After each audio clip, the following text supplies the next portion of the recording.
dintre d'això, d'aquesta fotografia que pot ser verídica o que pot ser irreal, aquí hi ha molta discussió entre els fotògrafs. Hi ha els més puristes, i potser els més puristes són els de l'Only Raw, que només és fotografia, només val allò que queda en el sensor. O sigui, no podem tocar res. No s'arriba a ni tocar la llum, pràcticament, ni reenquadrar. Això és un extrem. I l'altre extrem, hi ha, per exemple, un fotògraf argentí que, per mi, jo penso que gairebé no és fotografia, perquè ell treballa en bases de dades, en el que té ballarins, barrets, miralls, i crea imatges oníriques molt ben fetes, ambients molt recreats, però que ho crea a partir de milers de fotos que té en base de retalls que té en bases de dades. Entre una cosa i l'altra hi ha tota una gradació i és el que intento mostrar ara. Aquesta és una foto de les que serien Only Raw, vull dir, directa, i tocant la llum, vull dir, està ajustada la llum. Aquesta també és directa, però té un lleuger canvi. Si us fixeu, hi ha un tronc a la dreta de la fotografia que aquí ha desaparegut. Aquí que vaig fer servir el tampó perquè personalment penso, no soc tan purista, a veure, si hi ha una fotografia que et surt bé i que la pots millorar traient aquesta branca que va quedar aquí al mig, doncs la trec. Per això tenim el tampó de clonat, per això tenim les eines de retoc, vull dir que ho fan molt bé, i està ajustada de llum, com podeu veure també. Aquesta és la fotografia directa. Això són una família de Myanmar amb un riu, s'estaven banyant i vam estar com un quart d'hora parlant amb elles i al final aquestes dues nenes van estar encantades perquè els hi vam dir que es tiressin a l'aigua tantes vegades com volguessin i vam fer no sé quantes fotos. Aquí és un dels moments que salta. La fotografia que vaig utilitzar després per l'exposició és aquesta. És un retall de la gran. És la mateixa fotografia ajustada i retallada.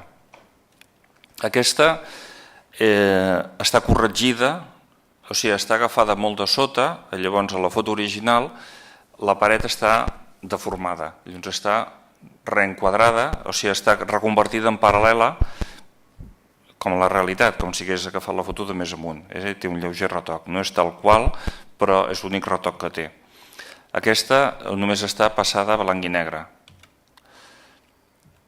No la tinc, bueno, se m'oblida posar-la. Bé, aquesta és una cosa que passa molt sovint.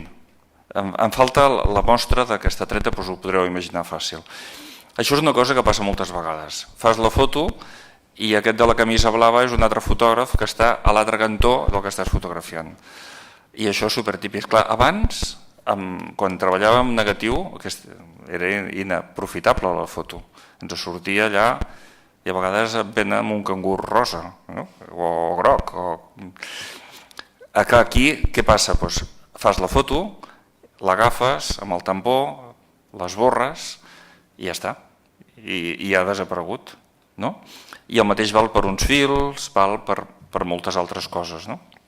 Aquí, per exemple, al fons a la dreta hi ha l'escocès. Això és a Xinjiang, el del fons a la dreta és el fotògraf que venia d'Escòcia, que també va sortir al mig de la foto. Què vaig fer? Esborrar-lo. Fàcil, el traiem. Això abans no ho podíem fer, ara és fàcil.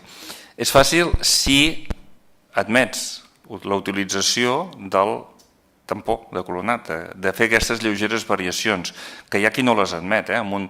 Aquesta fotografia per un concurs de fotoperiodisme o foto de natura no serviria, perquè ja està claríssim que no pots utilitzar, és saber-ho, és ser prou honest per dir ho has fet servir o no. Aquesta també em falta.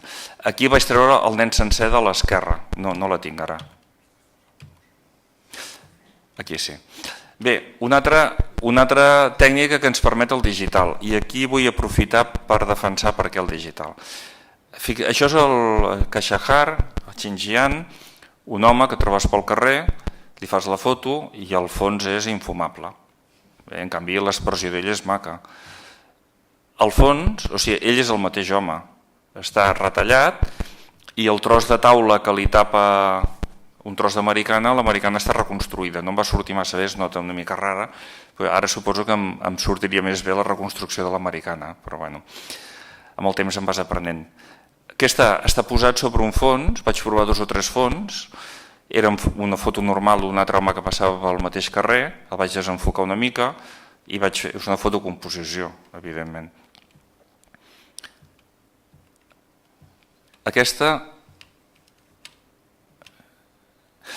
Aquesta és curiós perquè no la vaig veure fins que no vam ser a l'autocar.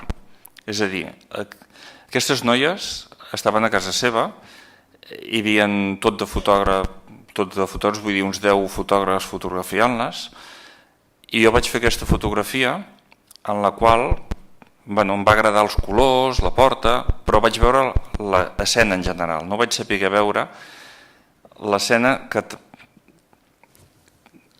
després vaig veure amb un dels companys. I, o sigui, va agafar només la noia, la més alta, amb la cortina i el tall sense la de la dreta. Clar, només fent aquest retall, s'iguala el color del mocador, el color de la cortina, el fons, o sigui, simplifiquem la imatge, però jo la vaig veure a posteriori, la vaig veure perquè un company la tenia i vaig pensar, i tu no has vist aquest enquadrament, no? I després aquí la noia no està mirant, i en canvi tenia aquesta altra foto en la que està mirant. Llavors a la foto que vaig posar a l'exposició li vaig agafar els ulls d'aquesta fotografia, i el vaig posar a l'altra, i llavors tinc l'altra fotografia amb la noia que mira. També és un muntatge. Amb això què vull dir? Que aprenem, podem pensar que el fotomuntatge no és la manera de fer fotografia, però experiència personal a mi m'ha servit molt per aprendre. És a dir, quan el 2006 vaig estar al Xinjiang, moltes fotografies les vaig veure quan ja no hi era allà. Quan te les miraves i dius, però aquí no vas veure que et mirava, que hauries pogut reenquadrar, que si hagués canviat la mirada, i en aquell moment no ho veia. Què em permet després el fotomuntatge? Reconstruir les imatges com penso que haurien estat.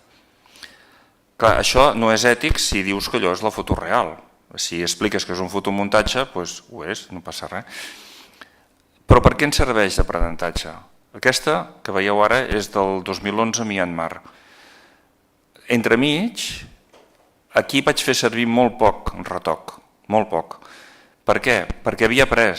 O sigui, hi ha un feedback que quan reveles te'n dones compte de coses que no havies pensat, que no havies vist, però que les veus quan ja ets a casa, però que el següent cop que vas a fer fotos similars has incorporat i les veus amb més facilitat. Tot així ens escapen coses. Aquesta, per exemple, la vaig fer.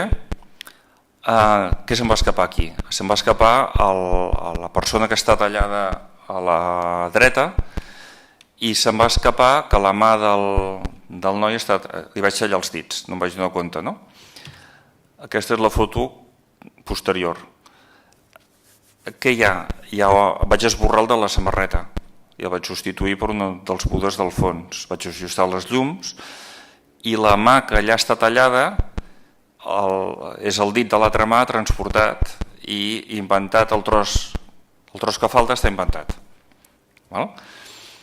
Que si no ho explico, a veure, segur que si algú ho mira pot arribar a veure amb detall que això té algun tros que no toca, però és una fotografia que em serveix. I de què em serveix? Doncs que el retoc que havia de fer aquí ja se t'escapaven coses, moltes menys coses que les que s'escapaven al primer. És a dir, el fotomuntatge ajuda a aprendre, o sigui, t'ajuda a veure més, a recomposar, i el següent cop que agafes la càmera recordes més situacions d'aquelles que al primer moment no havies recordat i no havies vist i tal. Jo ho defenso, vull dir, no perquè pensi que s'han de ser fotomuntatges, els evito sempre que puc, però que moltes vegades t'ajuden a salvar fotografies com aquesta, que amb el de la samarreta i la mà tallada quedava molt malament i ara és més aprofitable.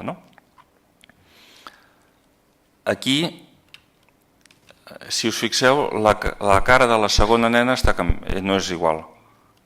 El cos no és igual. O sigui, són dues proves. De fet, la foto de la nena que està darrere és d'una altra fotografia. Aquí havia quedat amb els ulls tancats, havia quedat malament i estava molt entregirada, i llavors està agafada de l'altra fotografia i posada a darrere d'aquesta. És la mateixa situació, però està refeta per tal que miri, que les mirades quadrin i tal, no? Aquest home, el mirall que té a la dreta, hi ha algun fotògraf que passava per allà al costat o algú que aquest mirall no té sentit i té la bossa aquesta vermella al costat que fa més nosa que servei. I aquest mirall que hi ha a la dreta és de 4 o 5 dies després, en aquest cas és d'un altre carrer. Això és la reconstrucció. La situació és la mateixa, però podem arribar a millorar imatges i deixar-les més ben acabades, sapiguent una mica de muntatge.